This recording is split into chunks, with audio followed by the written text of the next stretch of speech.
Hello, আসসালামু আলাইকুম। প্রিয় দর্শক, কেমন আছেন? আশা করি ভালো আছেন। ইনশাল্লাহ আমি নিজেও ভালো আছি। তো আপনাদের আজকে আমি এমন একটি গাছ বিষয়ে বলবো এবং দেখাবো যে গাছটির গুণ ক্ষমতা, গাছটি দেখতে কেমন, প্লাস গাছটির লতা পাতা ফুল ফল কেমন হয় সেই বিষয়ে আপনাদেরকে আমি বলবো। তো গাছটি হচ্ছে গিয়ে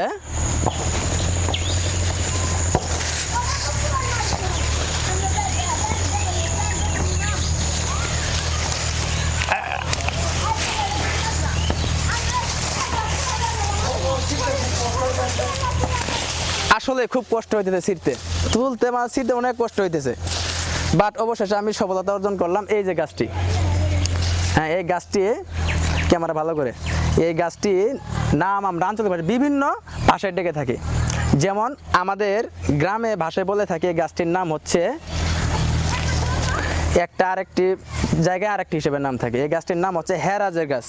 এই হেরাজের গাছের এমন গুণ ক্ষমতা, এই যে এটির শিকড় হয়ে থাকে এই যে এরকম, প্লাস এই যে ফুল থাকে এই যে এরকম। হ্যাঁ, এই গাছটি পাতার শুধু উপকারিতা, শিবা দিয়ে অন্য কাজ হয়।